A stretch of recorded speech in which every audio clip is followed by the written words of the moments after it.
बिस्मिल्लाहिर्रहमानिर्रहीम। अस्सलाम वालेकुम नाज़रीन, आप देख रहे हैं प्रोग्राम वॉइस एट 7। मैं हूं आपका होस्ट खिज़र भुट्टा। नाज़रीन, पाकिस्तान में मज़ीद ख़बरें मज़ीद रुख बदलती नज़र आ रही हैं। पाकिस्तान में इस टाइम जो है हालात अपने जो पहले बरपा थे, हालात को पहले जिस नज़र देखा जाता था वो मज़ीद इख्तिताम की तरफ बढ़ रही हैं। पाकिस्तान में लॉन्ग मार्च की बातें हो रही थी, लॉन्ग मार्च अपने इख्तिताम को होने जा रहे हैं। लॉन्ग मार्च की जो डेडलाइन दी गई थी 26 नवंबर को, वो अपने इख्तिताम को पहुँचने को है। रावलपिंडी की इंतज़ामिया ने तहरीक इंसाफ को धरने का मकाम बदलने की भी तजवीज़ कर दी है। और इसके अलावा जो है एक सबसे अहम जो है पाकिस्तान के अंदर तैनाती जो होनी है, उसके ऊपर बहुत दिनों से कयास रैयाँ होती नज़र आई। हर पार्टी ने अपने आप को जो है इसके उनके लीडरान ने उन्होंने अपने आप को इस मतलब के लेवल पे लेके आए कि इनकी जो तकर्री है वो हमारे ही मुताबिक होनी चाहिए। पाकिस्तान तहरीक इंसाफ ने अपना मौक़िफ़ रखा और उसके बाद अपने मौक़िफ़ से ही पीछे नज़र आई। उसके बाद फिर ये मामला निकला पाकिस्तान तहरीक इंसाफ की जानिब से कि आर्मी चीफ की तैनाती को जो है वो अपनी पर्सनल अपनी नवाजियाँ के तहत जो है मुस्लिम लीग नून उनको तैनात करेगी। शहबाज शरीफ साहब फिर लंदन गए, लंदन से जो है उनके लंदन जाने पर भी बहुत सारी खबरें जो है पाकिस्तान में गर्दिश करती रही कि कहीं वो नवाज शरीफ साहब से जो है इसके हवाले से मुशावरत करने गए हैं। फिर ये खबर आई कि पीडीएम से शायद मुशावरत नहीं की गई।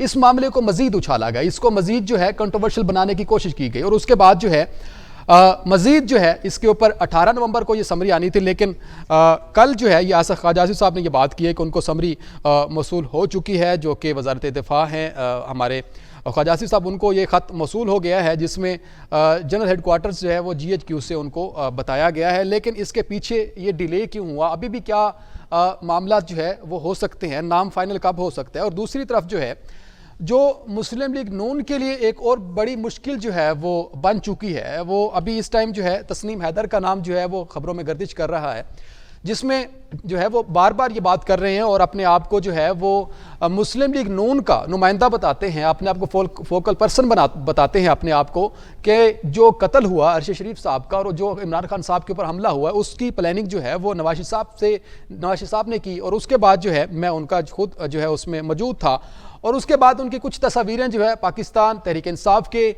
जो लीडरान हैं उनके साथ भी हैं। और इस मामले को मजीद जो है अब इन्वेस्टिगेट किया जा रहा है कि ये शख्स कहाँ से है, किससे ताल्लुक़ है इनका, कौन सी पार्टी से बिलोंग करता है।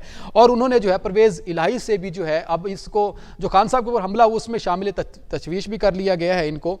और अगर तीसरी हम ये बात करें जो कि सबसे अहम भी है, इंपॉर्टेंट भी है, जिसके जरिए सब कुछ जो है पाकिस्तान में हो रहा है, पाकिस्तान से बाहर हो रहा है, वो है पाकिस्तान की इकॉनमी, पाकिस्तान की मईशत। पाकिस्तान की इकॉनमी इस टाइम जो है वो हम इस डिफ़ॉल्ट होने के करीब है। पाकिस्तान को इस टाइम बहुत सारे खदशात लाहक हैं, जिसमें अभी जो सुई गैस का मसला है, उसके बाद हमारे ऑयल का मसला है, पेट्रोल का मसला है, और हमने एक किस्त भी अदा करनी है 15 दिसंबर को IMF को। उस हवाले से बहुत ज़्यादा मसाइल हैं। अब हम लॉन्ग मार्च तो खेल रहे हैं, अब तैनाती के ऊपर तो बात कर रहे हैं, लेकिन असल मसला हम भूल चुके हैं। अगर मैं आपको बताऊं कि जो सुई गैस की औसत कीमत है 692 रुपये 93 पैसे से बढ़ाकर 1360 रुपये फ़ी MBT योमिया मुकर्रर कर दी गई है। और उसके बाद जो है 667 रुपये 44 पैसे इजाफे से फ़ी यूनिट गैस जो है वो 692 रुपये 93 पैसे से बढ़ाकर जो है इसको भी 1360। उसके बाद अगर हम बात करें कि रवा माली साल के लिए 184 अरब 88 करोड़ रुपए का खसारा जाहिर किया गया था, जिसमें 33 अरब रुपये 78 करोड़ रुपए का खसारा गुज़िश्ता माली साल की मद में जो है ये शामिल किया गया। उसके बाद जो हम योमिया मिलियन बैरल की कटौती 2023 के आखिर तक जो है अगर इसकी बात करते तो 77 जो है सेंटेंस कमी के बाद 86.85 बैरल फ़ी डॉलर पर आ गई है। ऑयल की कीमत में जो है फ़िलहाल तो कमी का मतलब कि इजहार किया जा रहा है, कमी देखी जा रही है, लेकिन मज़ीद जो है इकॉनमी को कैसे स्टैंड किया जा सकता है, इकॉनमी को कैसे बेहतर किया जा सकता है, इसके ऊपर कोई तवज्जो नहीं दे रहा। इसहाक डार साहब जो है वो नवाज शरीफ साहब ने उनके ऊपर ज़िद की कि इनको जाना चाहिए पाकिस्तान में ताकि महंगाई कम हो, पाकिस्तान के हालात कंट्रोल में है, लेकिन वो भी 2 महीनों बाद जो है इनसे हमें जो है उस तरह से हमें उस तरह अपनी इकॉनमी बेहतर होती नज़र नहीं आ रही है। इसके ऊपर बात करेंगे। मेरे साथ प्रोग्राम में मौजूद हैं चौधरी परवेज़ संधेला साहब, सीनियर तजिएकार, आप हमें लंदन से ज्वाइन कर रहे हैं। आसिफ हनीफ साहब हमें ज्वाइन करें, माहिर बैनुल अक़वामी अमूर, सीनियर तजिएकार हैं, आपका बहुत शुक्रिया। नुमान अज़हर साहब मौजूद हैं, माहिर कानून हैं, आपका बहुत शुक्रिया। सवाल पहले मैं सर आपसे करूंगा आसिफ साहब कि हम बार बार जो है लॉन्ग मार्च की तो बात करते हैं, हम बार बार इक़्तिदार की बात करते हैं, हम बार बार ये दावे करते हैं कि जी हम हुकूमत में आएंगे तो पाकिस्तान को जो है, पाकिस्तान की मईशत को मज़ीद बेहतर कर देंगे, पाकिस्तान के अंदर जो है रुपए की कदर बेहतर हो जाएगी। लेकिन यही दावा जो है पाकिस्तान मुस्लिम लीग नून करके आई, और पाकिस्तान मुस्लिम लीग नून ने जो है अपना भी वजीर 2 से 3 महीनों बाद उनको हटा दिया गया, 4 महीनों बाद। उसके बाद बड़े दावे से इसहाक डार साहब को लेकर, लेकिन उस तरह से हमें माशियत जो है वो स्टैंड होती नजर नहीं आई है। ये कहाँ पे मसला है? और हमारे आपको लगता है पाकिस्तान के सियासतदानों को अब हमें मिल के काम करना चाहिए, क्योंकि पाकिस्तान डिफॉल्ट होने के करीब पहुंच चुका है और जिसके 73% चांसेस बन चुके हैं। आसिफ साहब, अस्सलाम वालेकुम भुट्टर साहब, संदीप साहब और रज़ा साहब, खुश आमदेद आपको इस प्रोग्राम में। देखिए, बात दरअसल ये है कि अगर हम वाकई तौर पर इस बात में संजीदा है कि हमारा सियासी निज़ाम, सियासी जमातें और हमारा सेटअप जो है वो रिफ्लेक्ट करता है इस मुल्क की सालमियत, बका, इस मुल्क के तशख़्ख़ुस को, इस मुल्क की आवाम को, उसको, तो फिर इस बारे में कोई इबाहम होना नहीं चाहिए था। Unfortunately, I'm not going to name anybody. I'm not going to name any political party. But minhasul siyasil nizam, we have been fast approaching towards damaging the country and the nation. इक्तसादियात इज्तमाई मुल्क और कौम की कुछ बद से बदतर हो रही हैं, लेकिन इनफरादी इक्तसादियात जो हैं, जो सियासत में खिदमतगार के तौर पर आते हैं, उनकी इक्तसादियात और उनकी इकोनॉमी तो ग्लोबल हो जाती है और अवाम और मुल्क की इकोनॉमी जो है वो डिफॉल्ट की तरफ चली जाती है, और फिर शख्सियतें जो हैं उस पे क्या मुसल्लत हो जाती हैं। सियासी मसाइल, हमारे जुडिशियल मसाइल, हमारे अवामी मसाइल, भुट्टो साहब पिछले 30 साल में इस पे कोई काम, इस पे कोई तहकीक और इस किसी किस्म का कोई इज्तमायत नहीं हुई। अब मौजूदा सूरत हाल में ये देखें कि वो जमातें, वो मुतनफिर जमातें एक दूसरे से जो 35 साल से पाकिस्तान को विजन देती आई हैं, हम आएंगे तो मुल्क तरक्की करेगा, आवाम होगी, और वो दूसरे कहते हैं हम आएंगे, वो सारी इकट्ठी हैं किस वजह से? अब आप पूछ लीजिए कि what is the reason that they are gathered together?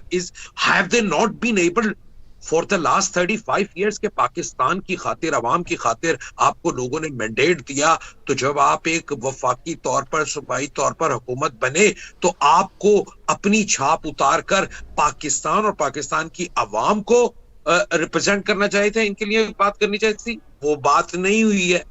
Economy, resources, infrastructure, political vision, भुट्टर साहब किस किस चीज पे तवज्जो दें और किस किस चीज को दुरुस्त करें जो अनासिर इस वक्त क्या नाम के कारगर हैं और जिनको क्या कारगर किया गया है, वो अनासिर मुकम्मल तौर पर उसका पास जो है, माजी जो है, इस बात से कतई नजर है कि मुल्क और कौम और अवाम के मसाइल एक तरफ हैं, उनके अपने मसाइल। Who are the political realities in Pakistan? Their interests are completely different.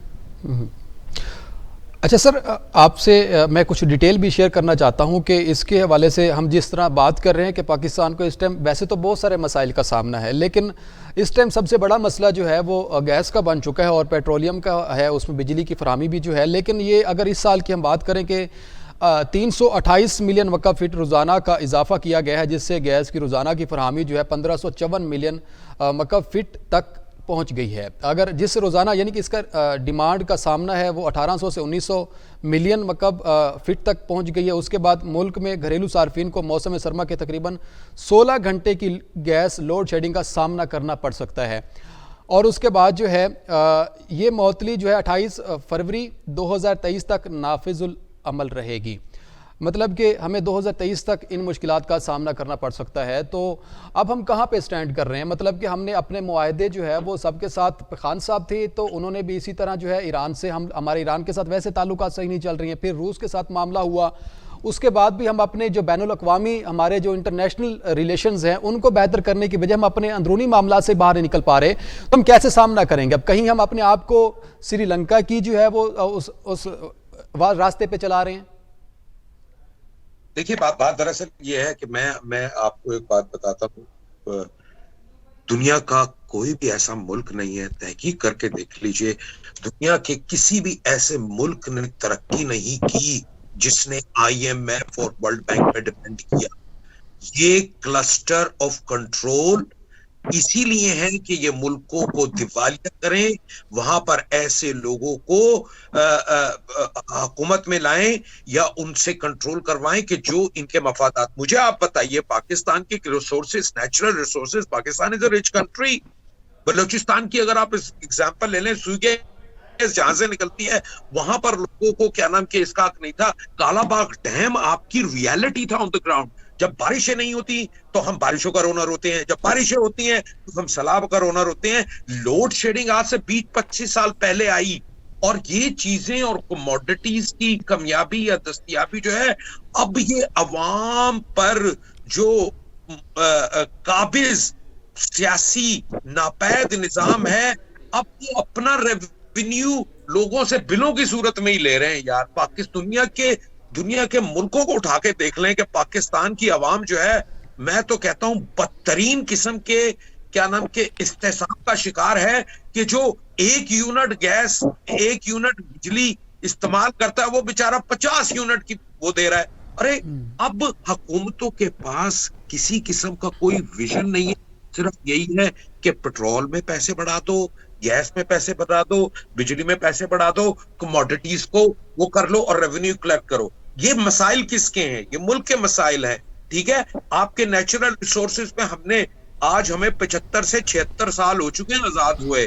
हमसे जो बाद में आजाद मुल्क हुए हैं, वो आज दुनिया में जो है ना, क्या नाम के, उनकी इकोनॉमिकली और उनकी फाइनेंशियल साख बहुत है। ठीक है जी आसिफ साहब, आपका जी आपका आगे है पॉइंट। मैं चौधरी साहब आपकी तरफ आना चाहूँगा। परवेज साहब, आप पाकिस्तान से ज़ाहिर है बाहर रहते हैं, पाकिस्तान की नुमाइंदगी करते हैं, तो पाकिस्तान के हालात ज़ाहिर है पहले जैसे नहीं है। पाकिस्तान को मज़ीद जो है हम उस नहज तक लेके गए हैं जहाँ से वापस आना जो है, जब तक हमारी सियासी जमातें बैठ के आपस में इस सियासत को छोड़ के पाकिस्तान की मईशत की तरफ नहीं देखते हैं, तो हम शायद इससे नहीं निकल सकते तब तक जब हम एक टेबल पे नहीं आते हैं।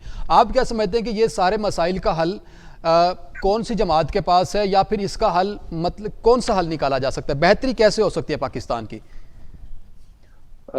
वालेकुम अस्सलाम। सबसे पहले तो खिज़र बहुत शुक्रिया आपका और मेरे दोस्त दूसरे जो नुमान हज़रत आज़म हनीफ साहब, जिनकी काफ़ी अच्छी गुफ्तगू थी, लेकिन उसमें एक चीज़ मिस थी।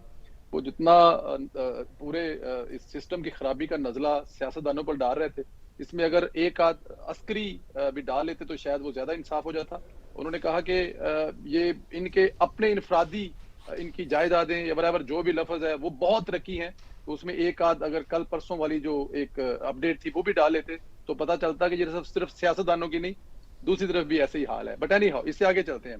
देखिए, पाकिस्तान के मसाइल का हल, पाकिस्तान के मसाइल का जो हल है ना, हम आंखें चुरा सकते हैं, बंद कर सकते हैं, सियासतदानों पर इल्जामात लगा सकते हैं, उनकी किरदार कशी कर सकते हैं, लेकिन प्रॉब्लम सॉल्व नहीं होगा।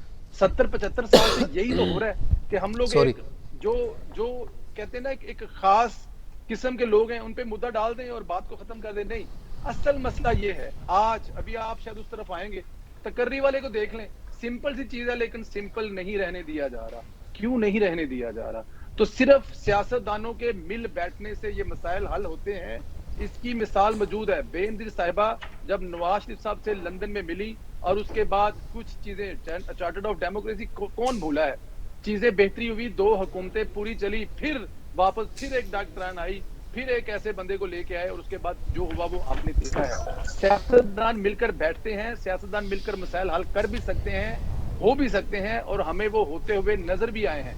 आप देखें, IMF बेशक जो भाई ने फरमाया ठीक फरमाया कि वो हम पे हुकूमत करने के लिए, हमारे चीजों पे कैप्चर करने के लिए करते हैं। 2016 में हमने एक कामयाब तजर्बा हुआ, इसाक डार साहब ने पूरा प्रोग्राम किया और उसके बाद कंटिन्यू नहीं किया उनके साथ, IMF के साथ।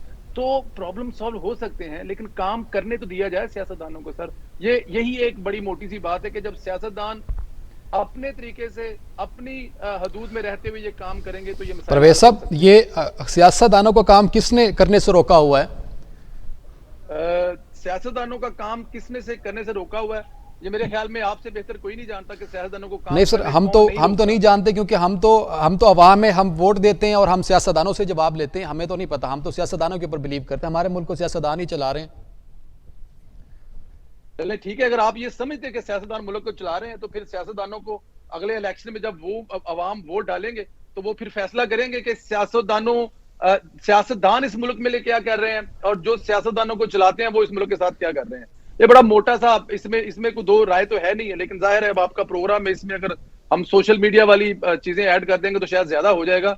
बेहतर जानते हैं उस तरफ अगर ना लेके जाए तो अच्छा है कि सियासतदानों को कौन नहीं चलेता। अभी आप मौजूदा हालात देख लेना, जिस तरह ये पीडीएम की हुकूमत है फर्ज किया, अच्छा उनके साथ जो हो रहा है, मैं ये नहीं चाहता कि हम जो है एक उस लाइन से हट के बात करें जिस लाइन को हमने अवाम को गुमराह करने की बजाय बल्कि आगाह करना है कि पाकिस्तान के हालात के पीछे, जिसको बार बार खान साहब की तरफ से भी कहा जाता है बेख्तियारी, फिर अब नून लीग की तरफ से भी यही कहा रहा है कि जी इस मामले को जो है मजीद संगीन किया जा रहा है, तकरीरी को, इसके ऊपर बाद में आते हैं। लेकिन ये मुझे ज़रा आप बता दें कि आप चले कुछ पॉइंट मुझे आप बता दें ताकि मेरे भी नॉलेज में इजाफा हो जाए कि पाकिस्तान के अंदर जब हुकूमतें, जब एक पार्टी जो है हुकूमत कर रही है, सियासतदान उस मुल्क को चला रहे हैं, तो फिर कौन उनको रोकता है, फिर ये मामला किसकी तरफ से पहले होते हैं। आप फिर जो है, अब मैं बात आगे करना नहीं चाह रहा कि आप फिर क्यों उनकी मान के जो हुकूमतों का मजा लेने आ जाते हैं और उसके बाद फिर आप कहते हैं कि हमें काम नहीं किया जा रहा। सर देखें, उनकी मान कर आना, ये कहना कि उनकी मान कर हुकूमतों में आते हैं कि आपके पास चॉइस क्या है, अगर आपके पास कोई चॉइस इसके अलावा है तो बता दें। डेफिनेट देखें, अगर आप फिर वही वो बात तैनाती वाली है, इस ताकतवर ओहदे के लिए जो अभी हो रहा है, हुकूमतें चलाने वाले और बनाने वाले तो आपके सामने, आपके पास चॉइस क्या है। जब आप कहते हैं ना कि आपने एक जमहूरियत का दावा करते हैं लेकिन आपने परवरिश तो पाई एक डिक्टेटर के यहाँ, जब उस मुल्क में रहेगा ही डिक्टेटर तो आप कब शुरू करेंगे, और अगर शुरू करेंगे जब डिक्टेटर नहीं होगा तो फिर भी कोई पीछे डिक्टेटर ही बैठा होगा। तो सर फिर छोड़ देना, परवेज साहब फिर छोड़ दें, फिर अपनी मर्जी के जो ये आइन के मुताबिक पाकिस्तान को चलने दे, खुदा के लिए सबसे अपील करते हो, फिर पाकिस्तान को आइन के मुताबिक चलने दे, फिर अपने केस और अपने आप को बचाने के लिए फिर अपने मनपसंद के लोगों को लाना छोड़ दें। अभी भी जो मामला चल रहा है जिसके ऊपर ये लेट किया गया समरी को, उसको भी आपको पता है कि किस वजह से लेट किया गया है। जी, किस वजह से लेट किया गया, कौन से केस खत्म किए जाने से केस लेट किया गया जी? इसका किसी केस लेट करने से क्या ताल्लुक है खिजर साहब? मुझसे पूछ रहे हैं ये? जी मैं आपसे पूछ रहा हूं ना कि आप मुझे बताएं कि इसका समरी लेट होने से किसी के केसों का क्या ताल्लुक है? एक रूटीन मैटर है। आप पिछले दो चीफ साहबान की समरियां देख लें, 18 तारीख को आई है कि नहीं आई, रूटीन का मैटर है। अब आज 22 तारीख हो चुकी है, अभी तक क्यों नहीं आई जा रही? अब बताए ना जरा कि अगर क्यों नहीं आई, अगर मैं आपसे ये पूछ लूं तो। अच्छा, तो ये मुझे जरा बताया ना कि फिर लंदन में बैठक होना, फिर उसके बाद जो है ये मामला दरमियान में खराब होना। सर लंदन में बैठे जो अगर हैं तो उनका देखें, अगर उनका एक पार्टी के सरबराह है और पार्टी के सरबराह के तरफ से तो पार्टी हदायत लेती है ना सर, आप ये तो नहीं कहते कि पार्टी के हदायत आपने नहीं लेनी। और अगर पार्टी की एक फर्ज किया, हम सोशल मीडिया को देख लें या मेन स्ट्रीम मीडिया को देख लें, इस दफा फैसला ये हुआ है कि जो सीनियर तरीन होगा उसी को चीफ ऑफ आर्मी स्टाफ, एक रवायत बदली जाएगी। यही लाइन देख रहे हैं हम लोग, यही लाइन शायद ली जा रही है, इसी चीज को हम मेन स्ट्रीम मीडिया पे भी देख रहे हैं। और अगर वो लाइन ली जाए तो ये रवायत तो अच्छी है, ताकि आने वाले अगले चीफ ऑफ, उसके बाद उसके अगले, ये एक रवायत पड़ जाए कि यार जो मोस्ट सीनियर है, ये चीज खत्म हो जाए। तो इसमें पार्टी सरबराह अगर ये कह रहा है या उनके हवाले से ये खबर दी जा रही है या उनका नाम लगाकर ये खबर दी जा रही है, तो ये कोई गलत चीज तो नहीं है सर। चलें ठीक है, इसको आइन के मुताबिक आप अगर ये समझते हैं कि उनसे मशवरा लेना चाहिए, लेकिन इसके मैं जवाब दूंगा। नुमान साहब आपसे, आप ज़रा इसके ऊपर रहनुमाई फरमाइएगा कि जो तैनाती है इसको हर जमात ये बात करे, हम इसको कंट्रोवर्शियल नहीं बनाना चाह रहे और इसको कंट्रोवर्शियल होना भी नहीं चाहिए क्योंकि आइन के मुताबिक उनकी तकरीरी हो जानी चाहिए। अब समरी जो सुनने में आ रहा था कि 18 नवंबर को आने थे, लेकिन आज 22 होगी, कल ये समरी पहुंची है जिसमें ख्वाजा साहब ने ये बात की कि 2 दिन छुट्टी के हैं, इसलिए जो है ये डिले हो सकती है, मंडे को पहुंचेगी। इसके ऊपर आपको क्या लगता है कि वाकया ही ये मामला सिर्फ सारा आइन के मुताबिक हो रहा है या कोई दरमियान में है मसले? जी बहुत शुक्रिया। और मैं अपने बाकी 2 कोलीग्स भाइयों की बहुत ही लर्नेड गुफ्तगू सुन के भी महसूस हो रहा था और ये कुछ देर के लिए भूल गया कि मैंने भी यहाँ पर अपने ख्यालात का इजहार करना है। अच्छा, सबसे पहले मैं कोशिश करूंगा कि इसका कानूनी पहलू आपके सामने पेश कर सकूं।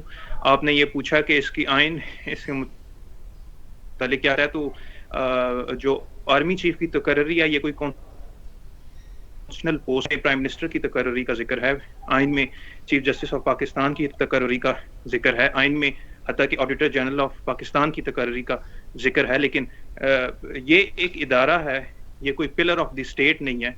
मैं आइन की बात कर रहा हूँ। तो इस आइन में कोई आर्मी चीफ की तकर्री के मुतालिक कुछ नहीं है। आर्मी एक्ट है, आर्मी रूल्स हैं जो उसको डिटरमिन करते हैं, और जिसमें डिफेंस मिनिस्ट्री को डिफेंस सेक्रेटरी 4 नाम भेजता है, और उसके जो प्राइम मिनिस्टर है उसका ये इख्तियार है कि वो उसमें से किसी नाम को भी फाइनलाइज कर सकता है। और इस तरह मैं समझता हूँ, मेरी जाती राय है कि ये एक मुनासिब बात है कि जो उसमें से सीनियर मोस्ट है उसको अपॉइंट कर दिया जाए, बिकॉज इस लेवल पे जितने भी लोग आते हैं वो जाहिर है कि वो तमाम अहल ही होते हैं, आप जिसको भी सीट पे बिठाया जाए जो कि सीनियर मोस्ट होते हैं। और इसी किस्म की सिमिलर जंग हम अपने सुप्रीम कोर्ट में भी हैं कि देखें इस लेवल पे कोई ऐसी यार्ड स्टिक नहीं है जो किसी की अहलियत को नाप सके, तोल सके कि कौन कितना ज़हीन है, कौन कितना काबिल है और कौन कितना अहम है। तो इन सब इस लेवल पे तमाम लोग काबिल एहतराम होते हैं, और मैं समझता हूँ कि जो भी सीनियर मोस्ट है उसको अपॉइंट किया जाए। अहम बात यही है कि हम ये उम्मीद करते हैं, तवक्को करते हैं कि जिसकी अपॉइंटमेंट हो वो इस मुल्क के आइन की और कानून का एहतराम करे। बदकिस्मती से चूँकि लॉन्ग मार्च भी आपके इस इशू में है, जब हमारे मुल्क में कुछ पॉलिटिकल पार्टीज और सियासतदान आर्मी चीफ की अपॉइंटमेंट के लिए शोर मचाते हैं, तो उससे इसको ज़्यादा अहमियत इसलिए मिलती है बिकॉज इससे यह साबित होता है कि उनकी कुछ उनकी तरफ गोल्स है या उनकी उम्मीदें या अंपायर की उंगली वाला उनको कुछ एहसास होता है। मैं समझता हूँ कि इंडिविजुअल से ज़्यादा इदारे अहम है। इंडिविजुअल कोई भी आए वो इदारे की पॉलिसी के लेके चलता है। अच्छा, मैं माजरत के साथ आपको यहाँ पे रोकना चाहूँगा क्योंकि बिल्कुल क्लोज करना चाहूँगा। देखिए इस मुख्तलिफ पॉलिटिकल पार्टीज की जंग में अगर कोई जीत रहा है या हार रहा है तो मैं समझता हूँ हमारा मुल्क हार रहा है, बिकॉज जो आपकी पॉलिटिकल अनस्टेबिलिटी होती है वो डायरेक्टली रिलेट करती है और कनेक्ट है आपकी इकोनॉमिक अनस्टेबिलिटी के साथ। और इस पॉलिटिकल अनस्टेबिलिटी से आज हमारी जो इकोनॉमी का हाल, आपने जिस तरह की गैस के चार्जेस, एनर्जी क्राइसिस पाकिस्तान में बताए, इसी तरह इलेक्ट्रिसिटी की आप इस दफ़ा जो बिल देखें, आप इसमें जो बेसिक कमोडिटीज़ देखें, पाकिस्तान में ज़िंदगी मुश्किल से मुश्किल तर होती जा रही। इस जंग में पाकिस्तान हारा है। मैं समझता हूँ कि आज पाकिस्तान की इकोनॉमी के जो हालात हैं, इस मुल्क में जो भी अहल लोग हैं, जो भी जिम्मेदार लोग हैं, जिन लोगों के पास भी इख्तियार है, मैं उसमें पाकिस्तान के पिलर्स ऑफ द स्टेट अदलिया को मैं हिस्सा होते हुए उसको भी इसमें सबसे पहले नंबर का जिम्मेदार समझता हूँ कि हम सब स्टेक होल्डर्स इस मुल्क की तबाही के जिम्मेदार हैं। आज ये वक्त है, हम सब मुल्क से मोहब्बत करने वाले हैं, आए एक पेज पे इकट्ठे हो जाएं। ये मुल्क रहेगा तो आपके और हमारे इदारे भी रहेंगे, हमारे नारे भी रहेंगे, हमारी सियासी पार्टियां भी रहेंगी, ये अदालतें भी रहेंगी, ये कौम इस मुल्क के साथ है। लेकिन अगर हम अपनी अना की जंग में कहीं अपने मुल्क को ना हार बैठें तो फिर आपकी और मेरी जीत कोई मानी नहीं रखती। ठीक है आसिफ साहब, आपसे मैं यही जानना चाहूँगा, सवाल तो सेम नहीं है लेकिन उसके कुछ हकाइक जो आइन कहता है, आइन सेम ही बात करता है, लेकिन आर्मी चीफ की तैनाती को आपने भी देखा कि पहले बहुत ज़्यादा कंट्रोवर्शियल कर दिया गया। अब जब मामलात करीब हैं, एक तो ये बता दें कि 26 नवंबर को खान साहब इस्लामाबाद पहुंच रहे हैं, उसका क्या इफेक्ट पड़ सकता है और खान साहब को 26 नवंबर ही क्यों पहुंचना है इस्लामाबाद? एक तो इसका जवाब दीजिएगा। दूसरा ये कि आइन, पाकिस्तान का जो आइन है वो तकर्री के हवाले से मज़ीद क्या जो है इसमें आप इजाफा करना चाहेंगे? तकर्री के हवाले से क्या क्या आइन कहता है और इस टाइम जो है आइन के मुताबिक कौन से जो है मसाइल में, अभी आइन में कौन से मसाइल इस टाइम दरपेश हैं? जी बहुत बहुत शुक्रिया, शुक्रिया सलमान अजहर साहब, संदेला साहब। आई थिंक कॉन्स्टिट्यूशनल वाइज और कानूनी माहिर तो यहाँ पर हमारे अजहर भाई हैं, लेकिन हमारा जो कानून है, जो constitution that is in force in practicality के वी इंस्पायर्ड फ्रॉम अल्लाह सुब्हानहू तआला and Prophet sallallahu alaihi wasallam life, and we make our own constitution in the light of that कि हाकमियत आला अल्लाह ताला की है और इंसान नाइब बनाकर भेजा गया है। कानून में, पार्लिमानी जमहूरी निजाम में सदर ममलिकत is the supreme commander of the armed forces, और सदर ममलिकत वजीर आजम के मशवरे से chief of army staff, chief of naval staff और चीफ ऑफ एयर स्टाफ का तकर्रुर करते हैं। लेकिन जरूरत इस बात की है, has the political system enabled Pakistan a strong leadership or a strong representation in the parliaments? For example, take an example of the present government. It is such a shameful act that the political parties who have the minority seats in the parliament and a major party that has walked out of the parliament and is still the leftovers claimed to be representing Pakistan. आपकी opposition है ही नहीं। और ऐसी उसमें कि जहां पर आप मुख्तलिफ अक़लियतों की सियासी जमातों को जो कि एक दूसरे से निबर्त आजमा होते रहे, जिनके खिलाफ चार्जशीट पेश होती रही, जिन्होंने मुल्क को नुकसान पहुंचाया, लूट के ले गए, आज वो सारे इकट्ठे हैं और आपने एक इस तरह की पार्लियामेंट और हुकूमत बनाई है कि जिसकी कोई साख नहीं है और हम जाकर करते हैं क्रिटिसाइज दूसरों पर। मैं कहता हूं अगर तो पॉलिटिकल कॉन्शियस की सही माने में बात होती ना, तो तमाम सियासतदान जो अपोजिशन में थे या जो सियासत करना चाहते वो सारे कहते जी walk out, let's have an election, let's get the mandate. But हुआ नहीं। हुआ क्या कि जनाब भागते चोर की लंगोटी सही। लोगों ने कहा चलो यार आके मिल के बैठते हैं। एक शख्स आया है जिसने सियासी शऊर की बात की है, उसको उठा के बाहर फेंको और हम लोग आपस में बैठते हैं। अब वजह आर्मी चीफ की तकर्रुरी, it is very straightforward कि भाई हर चीज का एक दायरा कार है। अगर चीजें और वो मुकन्नना और आपकी जो कौमी असम्बली, सूबाई असम्बली, अगर आप सेनेट में वाकई में लोग इस शऊर के तहत आते हैं कि उन्हें अवाम का, मुल्क का और अपनी फराइज का अंदाजा है, तब तो कोई मसला नहीं है। लेकिन जब लोग दूसरे लोगों की सवाबदीद पर आते हैं, मेरे भाई परवेज साहब ने बात की कि मैंने बात ये नहीं की कि अस्करी को लाओ, जी अस्कर का भी चक्कर है। भाई हम सिविलियन बात कर रहे हैं। सिविलियन डिक्टेटरशिप से पाकिस्तान 35 साल में जूझ रहा है। अब पाकिस्तान की सिविलियन, मुझे पता है कि सियासी जमात में इतना नज़्म व ज़ब्त है, सियासी कॉन्शियस है कि वहां पे वाकई में वर्कर कभी उस जमात का सदर भी बन सकता है, उस जमात को लीड भी कर सकता है। कभी भी नहीं है, ये डिक्टेटरशिप चल रही है यार परवेज साहब। कभी आप सर नहीं कभी सर, भी राजा परवेज अशरफ, शाहिदा खान अब्बासी, यूसुफ रज़ा गिलानी, अच्छा मैं करें जमातों के। परवेज साहब आपकी तरफ आने लगूं, मैं आपकी तरफ आने लगूं, आपसे इसी के ऊपर जवाब लूंगा। लेकिन मैं आसिफ साहब आपसे सिर्फ एक जानना चाहूंगा चीज। आप बात कर गए हैं कि पाकिस्तान के अंदर एक शख्स ने बात की कि आए जो है हम जो है जमहूरी बात की, उन्होंने पाकिस्तान को चलाने की बात की, कि शऊर की बात की। वो कौन से शख्स है जिन्होंने शऊर की बात की और बाकी मिल के सब एक साइड बैठकर वो शख्स अलहदा हो गए? ये कौन से शख्स हैं जो अलहदा हो गए शऊर की बात करके? let's not personalize it. Unfortunately I'm seeing that कि पाकिस्तान में हम लोगों को शख्सी फोबिया का शिकार है। हम लोग इज्तिमाइयत की तरफ क्यों नहीं जाते?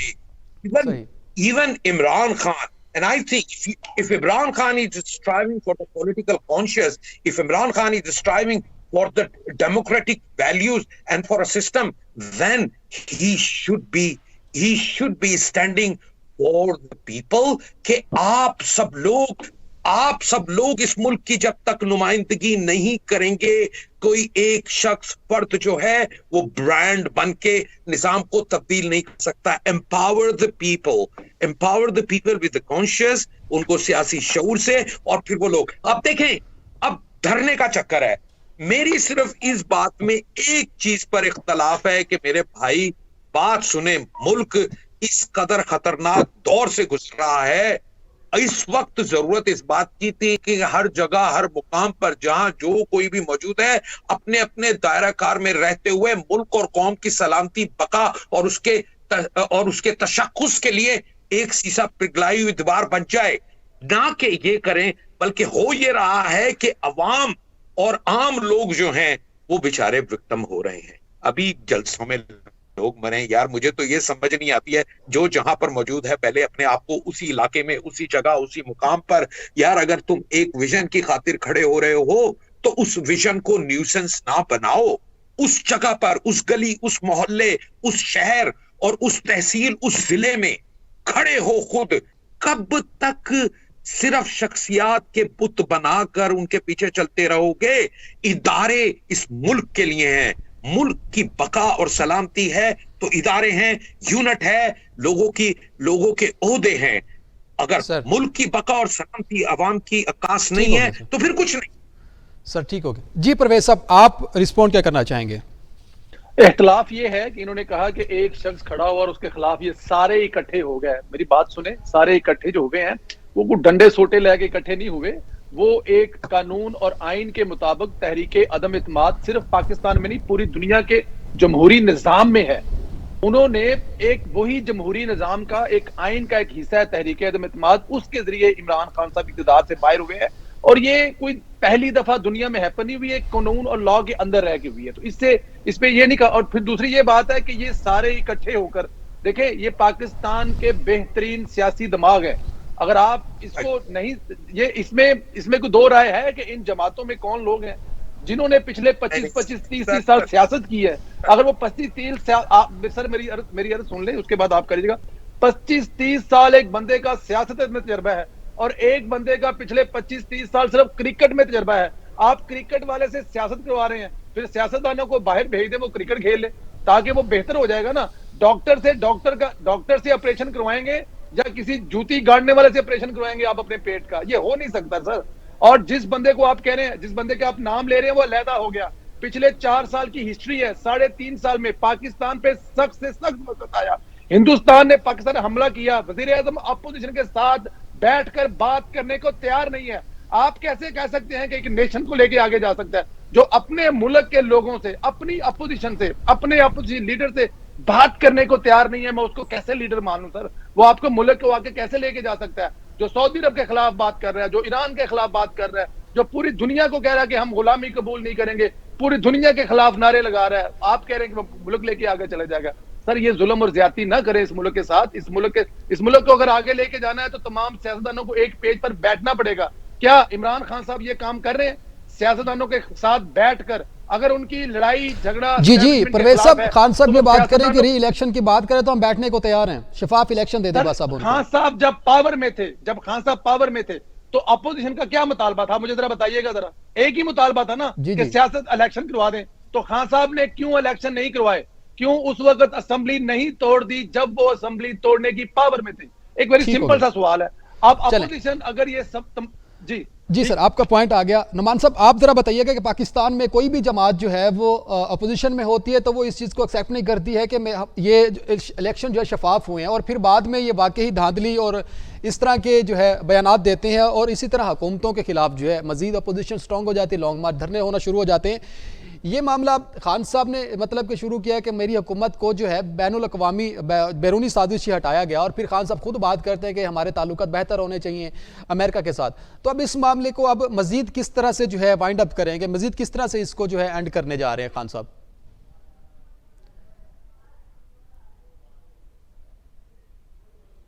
अच्छा, नुमान साहब खुद बात हमारे साथ, तो खान साहब खुद बात नहीं करना चाहते अमेरिकी साजिश के खिलाफ, तो हम क्या बात करें?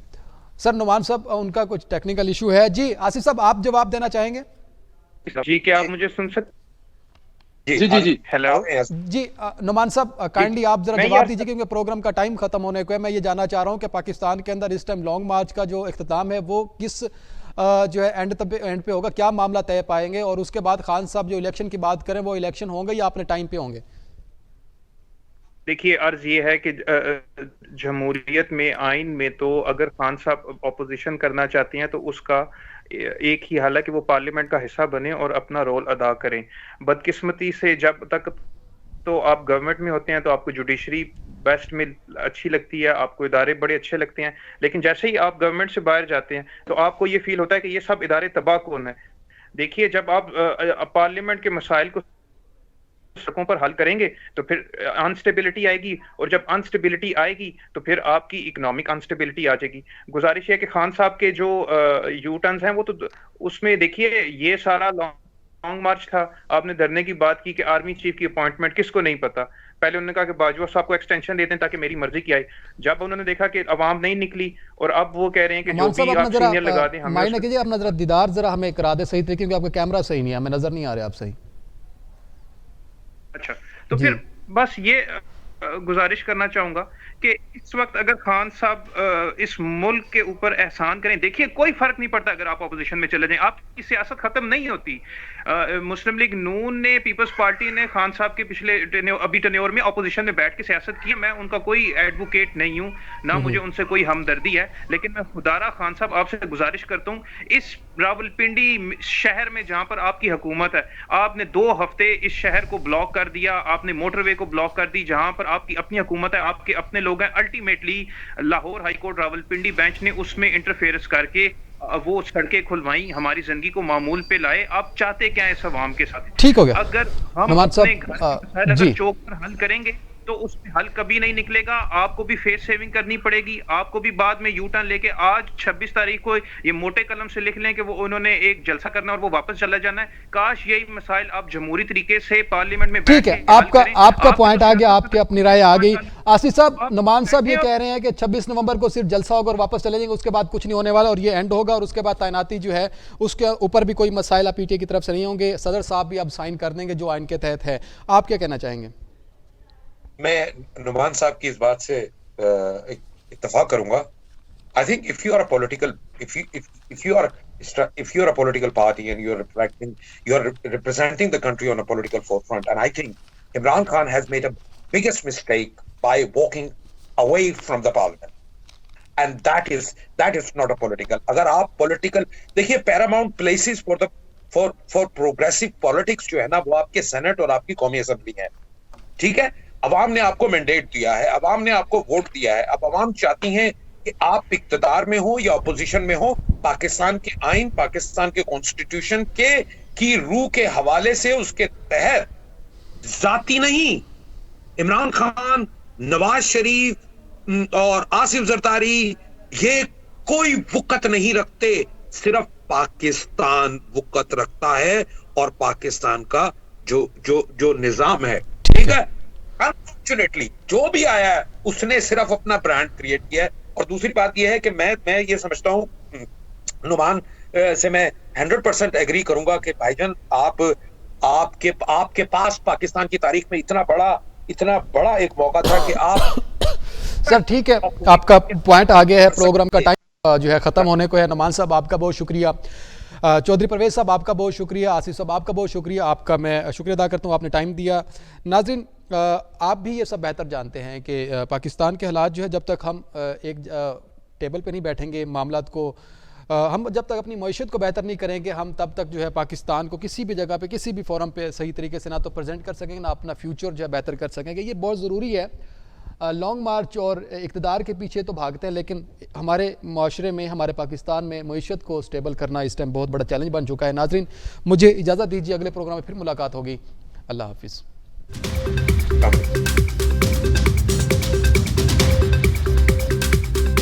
Perfecto.